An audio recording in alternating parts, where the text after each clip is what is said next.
हर हर महादेव। श्री शिव महापुराण रुद्र संहिता 8वां अध्याय प्रणव व्याख्या। 8वें अध्याय में ब्रह्मा जी बोले, हे मुनिश्रेष्ठ, जब हम दोनों का गर्व दूर हो गया तब सबके प्रभु, तीनों के पालक, गर्व प्रहारी अव्यय शिव जी ने दया कर यह गंभीर वाणी सुनाई कि हे देवताओं, ओम ओम। तब उस महानाद को सुनकर मैंने सोचा कि ये क्या है। उसी समय देवों के आराध्य विष्णु जी ने उस लिंग के दक्षिण भाग में सनातन आद्य वर्ण आकार को और उसके उत्तर भाग में उकार को देखा। फिर मकार को मध्य में और अंत में ओम को देखा, जो सभी सूर्य और चंद्रमंडल की भांति स्थित थे और जिसके आदि अंत और मध्य का कुछ भी पता न था, तथा सत्य, आनंद और अमृत स्वरूप को परब्रह्म परायण ही दृष्टिगोचर हो रहा था।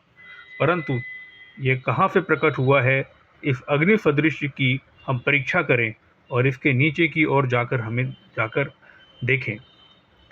हम उस वेद शब्द से उभय वेश वाले विश्वात्मा का विचार कर ही रहे थे कि उसी समय वहाँ पर एक परम ऋषि का आविर्भाव हो गया।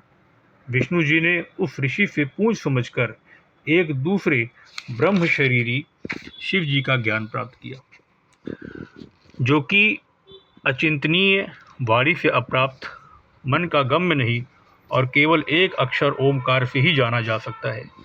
वही एक अक्षर रूप ऋत, परम कारण, सत्य, आनंद, अमृत, परात्पर और परब्रह्म है। उसी एक अक्षर ओमकार से भगवान बीज स्वरूप अंड से उत्पन्न ब्रह्मा जी हैं और उसी एक अक्षर उकार से हरि विष्णु परम कारण है।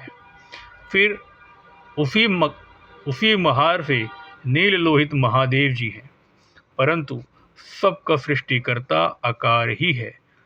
उकार मोहन करने वाला है और मकार तो नित्य ही अनुग्रह करता है। मकार विभु और बीजी है एवं आकार बीज है। ऐसे ही उकार रूप प्रधान पुरुष ईश्वर हरि योनि अर्थात कारण है और बीजी बीज और योनि यह नाद संज्ञा वाले महेश्वर ही हैं। इन्हीं प्रभु बीजी के लिंग से आकार उकार रूप से योनि में गिरकर चारों ओर बढ़ने लगा। उससे सोने का अवेद्य अर्थात न जानने योग्य और अलक्षण अर्थात लक्षण से रहित एक अंड उत्पन्न हुआ, जो बहुत वर्षों तक जल में स्थित रहा। 1000 वर्ष के बाद भगवान ने इसके 2 भाग किए। जब जल में स्थित इस अंड को ईश्वर ने व्याघात कर 2 भाग किया, तब इसका स्वर्ण में एक कपाल ऊपर स्थित हुआ, जिससे द्यू अर्थात स्वर्ग लोक प्रकट हुआ और कपाल के नीचे के भाग से 5 तत्व वाली पृथ्वी प्रकट हुई। फिर उस अंड से मकार नामक 4 भुजा वाले भव अर्थात शंकर प्रकट हुए, जो सब लोकों के रचयिता और वही 3 रूपधारी प्रभु हुए। इसी कारण यजुर्वेदीय इनको ओम ओम ऐसा कहते हैं। यजु के वचन सुन ऋक और साम ये भी सादर हे हरे ब्राह्मण ने कहा। तब इस प्रकार इन देवेश को यथा योग्य जानकर सबने उत्पन्न मंत्रों से इन महादेव महेश्वर महादेव की स्तुति करना आरंभ किया और उसी समय से विश्व के पालक भगवान विष्णु मेरे साथ ही उस एक सुंदर रूप को देखने लगे, जिसके 5 मुख, 10 भुजा, कपूर के समान गौरवर्ण, परम कांतिमान, अनेक आभूषणों से भूषित, महान, उदार, महावीरवान और महापुरुष के लक्षणों से युक्त थे और जिन्हें देखकर हरि कृतार्थ हो गए। तब तक परमेश्वर महेश भगवान प्रसन्न होकर अपने दिव्य शब्द में रूप में स्थित हो गए। उन अगुण गुणात्मा का शब्द में रूप देखकर मैं भी बहुत प्रसन्न हुआ।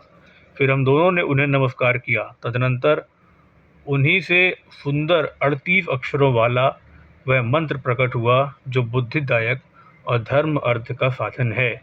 उसे गायत्री कहते हैं। यह गायत्री चारों कालों में उत्तम और पंचशित ओम नमः शिवाय 8 कलाओं से युक्त है और जिससे अविचार अर्थात मारण आदि कर्म होते हैं और जिसकी उत्पत्ति श्वेत और शांतिदायक तथा संहार का भी कारण है। सब में अक्षरों की भिन्न भिन्न न्यूनाधिक्रम संख्या होती है। इस श्रेष्ठ मंत्र के कुल 61 वर्ण हैं।